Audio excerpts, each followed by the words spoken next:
በስመ አብ ወወልድ ወመንፈስ ቅዱስ አሐዱ አምላክ አሜን። ሰላም ክርስቶስ ምስኩላትና ይሁን። በወራት ስድራ እግዚአብሔር የማህበር ሐመረና ተራድኦ ቻናል ተከታተልቲ የሚቀንኩም እግዚአብሔር ይመስገን ኢልናኪና መስኪና ናተወድስ ዋዲ ይሁን አሜን። እስምበር ወራት ስድራ እግዚአብሔር ለዛሬም እግዚአብሔር ቢወድና ቢፈቅድ ጉዞ ወደ እግዚአብሔር ከውዘልኔ አውነሽነዳ መጽሐፍ መበል 11 ክፍል ከነነብብና ሰናይ ምድማጽ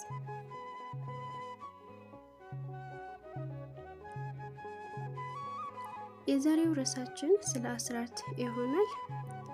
ሕግ ከመጻፉ በፊት ሕግም ከመጻፉ በኋላ ትውፊትን መሰረት አድርጎ ሲስተላለፍልን የቆየ እግዚአብሔርን የመታዘዣው መንገድ አስራት ነው።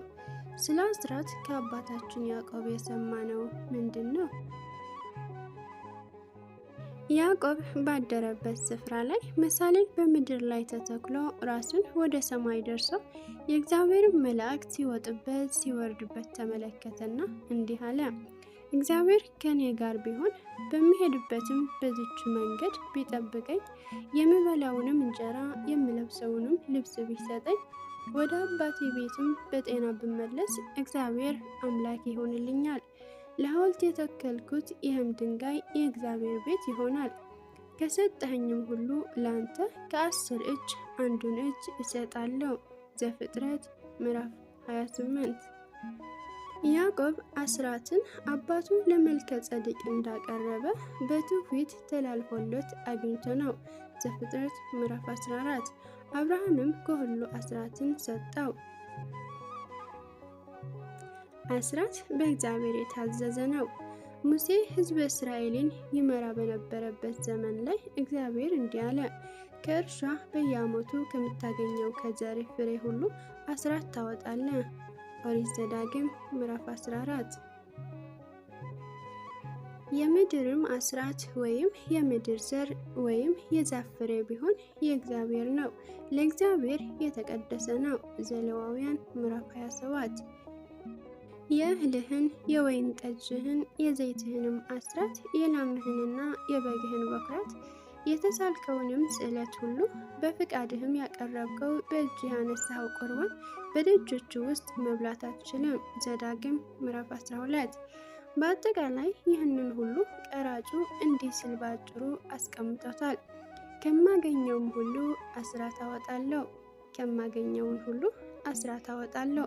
ሉቃስ ወንጌል ምዕራፍ 18። ያዕቆብንም መላልሰህ አስበው፣ ከሰጠኸኝም ሁሉ ላንተ ከ10 አንዱን እሰጣለሁ፣ ከሰጠኸኝም ሁሉ ላንተ ከ10 አንዱን እሰጣለሁ። ኦሪት ዘፍጥረት ምዕራፍ 28። አስራት የማይሰጥ እግዚአብሔርን እንደሰረቀ ይቆጠራል። ሰው እግዚአብሔር ይሰርቃልን? ሰው እግዚአብሔርን ይሰርቃልን? እናንተ ግን እኔን ሰርቃችሁኛል። እናንተም የሰረቅን ምንድነው ብላችኋል። በአስራትና በበኩራት ነው። ትንቢተ ሚልክያስ ምዕራፍ 3። ለእግዚአብሔር የማይሰጥ ስጦታ። ሁሉም በፍቅር ለሚሰጥ ለእግዚአብሔር የማይሰጥ ነገር ቢኖር የአመፃ ገንዘብ ብቻ ነው። ምክንያቱም ለእግዚአብሔር ባለመታዘዝ፣ በቅሚያ ድሃን በመበደል ከሕጋዊ ባለቤቱ በመንጠቅ የመጣ ነው። ስለዚህ እግዚአብሔር ይጸየፈዋል። እግዚአብሔር በባህሪው ንጹሕ ነውና ንጹሕ ነገር ይወዳል። በወንጌል ያስተማረንም ይህንኑ ነው። የአመፃ ገንዘብ ሲያልቅ በዘላለም ቤቶች እንዲቀበላችሁ በእርሱ ወዳጆችን ለራሳችሁ አድርጉ። ሉቃስ ወንጌል ምዕራፍ 16። አስራት የምትሰጠው ብዙ ስላለህ ብቻ እንደሆነ አታስብ። ያላትን ሁሉ የሰጠችው መበለትም አትርሳ። ሉቃስ ወንጌል ምዕራፍ 21። የስጦታ ትንሹ አስራት ነው። የስጦታ ትንሹ አስራት ነው። አስራት በመሰረቱ ከእስራኤላውያን ወይም ከብሉይ ኪዳን የመጣልን ነው። ለኛ ለክርስቲያኖች ግን ከዚህም በላይ የሚጠበቅብን አለ። ለሚለምንህ ሁሉ ስጥ፣ ለሚለምንህ ሁሉ ስጥ። ማቴዎስ ወንጌል ምዕራፍ 5። ብልና ዝገት በሚያጠፉት ሌቦች ቀፍረው በሚሰርቁት ዘንድ ለእናንተ በምድር ላይ መዝገብን አትሰብስቡ፣ ለእናንተ በሰማይ መዝገብ ሰብስቡ። ማቴዎስ ወንጌል ምዕራፍ 6። ስለዚህ አንተም አስራትን በማውጣት አትገደብ። የተቸገሩትን እርዳ፣ የተራቡትንም አብላ፣ የተራዘውን አልብስ። በአጠቃላይ በበጎ ስራ ቅዱስ የእግዚአብሔር ልጅ ሁን። አስራትን አውጥቻለሁና የሚገባኝ ፈጸምኩ ብለህ አታስብ። እንደዚህ ካሰብክ ለችግረኛው ጩኸት ጆሮህ የተዘጋ ይሆናል። አንተ ሰሚ ካልሆንክ ደግሞ እግዚአብሔርም አይሰማህም። የድሃውን ጩኸት እንደማይሰማ ጆሮውንም እንደሚደፍን ሰው እርሱ ራሱ ይጮሃል አይሰማለትም። መጽሐፈ ምሳሌ ምዕራፍ 21። ፍቅርህ በልብህ ፍጹም ይሁን እንጂ ከእግዚአብሔርና ከቤተ ክርስቲያኑ ጋር ሂሳብ አትስራ። በጎ ስራ የመስራትን እድል ባገኘህበት አጋጣሚ ሁሉ ልብህ ክፍት ይሁን። ምጽዋትህ ከቀራጩ የበለጠ ይሁን። ክብር ምስጋና ለእርሱ ይሁንና ጌታችንም የተናገረው ይህንኑ ነው። ጽድቃችሁ ከጸሐፎችና ከፈሪሳውያን ካልበለጠ ወደ መንግሥተ ሰማያት ከቶ አትገቡም። ማቴዎስ ወንጌል ምዕራፍ 5። ጸሐፎችና ፈሪሳውያን አስራት ያወጡ ምጽዋትም ይሰጡ እንደነበረ ምንም ጥርጥር የለውም። ሕግን በቃል ብቻ የምትተረጉም እንዳትሆን በምጽዋት በፍቅር ስጦታ ከእነርሱ የምትበልጥ ሁን። ፍጹምነትን ስትሻ ሁሌም ከድሆች እንደሚያገናኝህ አትዘንጋ። ማቴዎስ ወንጌል ምዕራፍ 19። አስራት በንብረትህ ውስጥ ብቸኛ የእግዚአብሔር ድርሻ አይደለም። በኩራት ማለት እግዚአብሔር ከሰጠው ሁሉ ላይ የመጀመሪያውን ለእርሱ መስጠት ማለት ነው። አቤልም ያደረገው ይህንኑ ነበር። ዘፍጥረት ምዕራፍ 4። የሚገርመው ደግሞ የተጻፈለት ሕግ ሳይኖር ነው ይህንን ያደረገው። ምርጡን መረጠ፣ የመጀመሪያውንም ለየ፣ ለእግዚአብሔርም ሰጠ። ስለዚህ እግዚአብሔር በአቤል ፍቅር ደስ አለው። አሁን ግን ለኛ ያጻፈልን የበኩራት ሕግ አለ። በእስራኤል ልጆች ዘንድ ከሰውም ከእንስሳም ማኅፀንን የሚከፍት በኩር ሁሉ ለኔ ቀድስልኝ፣ የኔ ነው። ኦሪት ዘጸአት ምዕራፍ 13። ከሰው በኩር የሆነ ሁሉ እግዚአብሔርን ለማገልገል ይለይ ነበር።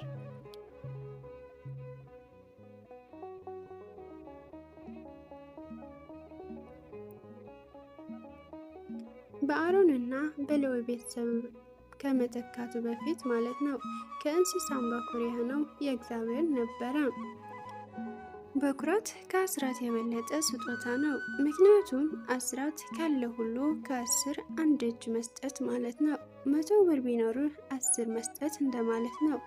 በኩራት ግን በመጀመሪያ ያገኘኸው ያለህን ብቸኛ ነገር መስጠት ማለት ነው።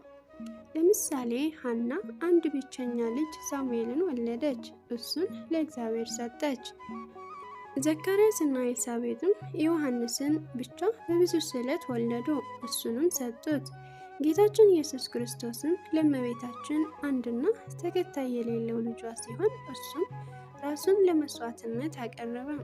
የጌታችን በኩርነት ግን ተከትሎት የሚወለድ ኖሮ ሳይሆን ለእናቱ በዘመን ሁሉ አንድ ልጇ ነው። በዕብራውያን ወይም በእስራኤላውያን ባህል ደግሞ ለበኩር ልጅ የሚሰጠው ደረጃ ፍቅርና ክብር ልዩ ነው እና እነዚህ ለእግዚአብሔር መስጠት ማለት እግዚአብሔርን ከሁሉ ነገር በላይ ማስቀደም ማክበር ማለት ነው። ስጦታውንም ከስጦታዎች ሁሉ የሚበልጥ ስጦታ ነው። የበኩራት ሕግ በበኩር ልጅ ስጦታ ብቻ የተወሰነ ሳይሆን የምድርን ዘር ፍሬ ከእጽዋት ከአትክልት የሚገኘው ሁሉ የሚጨምር ነው። የተመረጠውን የምድርህን ፍሬ በኩራት ወደ እግዚአብሔር ወደ አምላክ ቤት አምጣ። ዘጸአት ምዕራፍ 23። ወደ ምሰጣችሁ ምድር በገባችሁ ጊዜ ምክሩንም ባጨዳችሁ ጊዜ የእናንተ መክር በኩራት ነዶ ወደ ካህኑ አምጡ፣ እርሱም ነዶውን በእግዚአብሔር ፊት እንዲሰምርላችሁ ይወዝውዘው። ዘሌዋውያን ምዕራፍ 23። የእንስሳን በኩር ለመስጠት ታዘዋል። ማኅፀንን የሚከፍተውን ሁሉ ለእግዚአብሔር ለይ ወይም ስጥ። ከሚሆንልህ ከብት ሁሉ አስቀድሞ የተወለደው ለእግዚአብሔር ይሆናል። ዘዳግም ምዕራፍ 13። የመጀመሪያህን ወይም በኩርን ለእግዚአብሔር ሰጠ ማለት እግዚአብሔር የመጀመሪያ አደረግ ማለት ነው። ስለዚህ ያለ ሁሉ በእግዚአብሔር የተባረከ ይሆናል። በዚህ ባለንበት ዘመን ላይ የበኩራትን ሕግ እንዴት መፈጸም ይቻላል? ሕዝቡ ሁሉ በግብርና የሚተዳደርና የምድርን ፍሬ የሚሰበስብ አይደለም። ሁሉ ከብትና በግ አርቢ ነው ማለቱም አይቻልም። ስለዚህ ምን እናድርግ? ለምሳሌ ተቀጣሪ ሰራተኛ ከሆንክ ከደሞዝህ የመጀመሪያውን እንደ በኩራት ለእግዚአብሔር መስጠት ትችላለህ። ነጋዴ ብትሆን የመጀመሪያ ትርፍህን መስጠት ትችላለህ። የመጀመሪያ የደሞዝ ጭማሪህን፣ የመጀመሪያ የትርፍ ሰዓት ክፍያህን፣ የመጀመሪያ የመነሻ ክፍያህን ለእግዚአብሔር ከሰጠህ የበኩራትን ሕግ ፈጸምክ ማለት ነው። ስዕለት ከአስራትና ከበኩራት በአይነቱም በአፈጻጸሙም የተለየ ስጦታ ነው። ይህ አንተ ለእግዚአብሔር የገባኸውን ቃል የምትፈጽምበት ነው። በጭንቅ በመከራ ውስጥ ሆነ ችግሮች እንዲቀሉልህ እንዲያልፉልህ ለእግዚአብሔር ትሳላለህ። ፈጽሞልህ ስታገኝ የገባኸውን ቃል ማለትም እሰጣለሁ ያልከውን ትሰጣለህ። ስዕለት ማለት ይሄ ነው። የተሳልከውንም ስዕለት ሳትዘገይ ሳትለውጥ ስጥ። ለእግዚአብሔር ስዕለት በተሳልክ ጊዜ ትፈጽመው ዘንድ አትዘጊ። የተሳልከውንም ፈጽም። ተስለህ የማትፈጽም ብትሆን ባትሳል ይሻላል። መጽሐፈ መክብብ ምዕራፍ 5። ስዕለት የገንዘብም የእውቀትም የሕይወትም መሆን ይችላል። ልትፈጽመው የማትችለው ግን በፍጹም አትሳል። ከዚህ ይልቅ ፍላጎትን ለእግዚአብሔር ገልጸህ በመናገር እንዲፈጽምልህ መለመን ይመረጣል።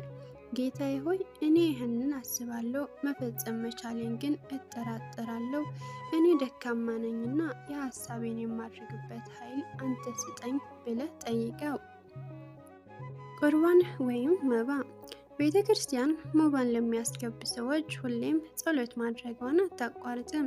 ከዚህ ቋሚ ጸሎት አንተም ድርሻ ሊኖርህ ይገባል። ዳግመኛም ሁሉን የሚይዝ የጌታችንና የመድኃኒታችን የኢየሱስ ክርስቶስ አባት እግዚአብሔርን እንለምናለን። ከሁሉ በላይ በምትሆን በከበረች በአንዲት ቤተ ክርስቲያን መባ ስለሚያስገቡ መስዋዕቱን፣ ቀዳሚያቱን ወይም በኩራትን ከ10 አንዱን የመታሰቢያ ምስጋና ብዙውንና ጥቂቱን የተሰወረውና የተገለጸው ይሰጡ ዘንድ ሲወዱ የሚሰጡት ከሌላቸው ላይ ፍቃዳቸውን ተቀብሎ መንግሥተ ሰማያት ይሰጥ ዘንድ ብሎ ይቀጥላል።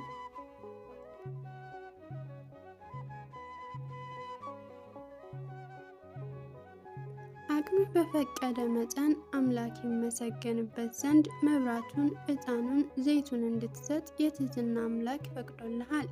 ይህንን ባትችልና ባታድርግ ደግሞ ፍቃድህ ይቀበልሃል። በአጠቃላይ በአንተ ምክንያት እግዚአብሔር የሚመሰገንበት ሁኔታ ተመቻችቶልሃል። ወንድሜ በስጦታ ሁሉ በርታ፣ መልካም ፈቃድህንም አሳድግ። ቅንነት፣ ሰላማዊነት፣ ፍቅር የክርስቲያናዊ ሕይወት መግለጫዎች ይሆንልህ። ከተሰጠህ ላይ ከፍለህ በመስጠት ኑሮህን ከእግዚአብሔር ጋር አድርግ። በበጎ ምግባር እየኖርክ ወደ እግዚአብሔር የሚያደርስን መንገድ አቅና። ለሚያደናቅፍህ ሌላ ስሜት ሁሉ እድል አትስጥ። የተሰጠህን በመስጠት አምላክን ደስ እንድታሰኝ እግዚአብሔር ይርዳ። በፊቴ ባዶ እጃችሁን አትታዩ። ዘጸአት ምዕራፍ 23። የሚቀጥለው ርዕስ ምዕራፍ 8 ሆኖ ንስሐ ይላል። እግዚአብሔር ቢወድና ቢፈቅድ በሚቀጥለው ሳምንት የምናነበው ይሆናል። የዛን ሰው ይበለን። ወስብሐት ለእግዚአብሔር ወለወላዲቱ ድንግል ወለመስቀሉ ክቡር አሜን።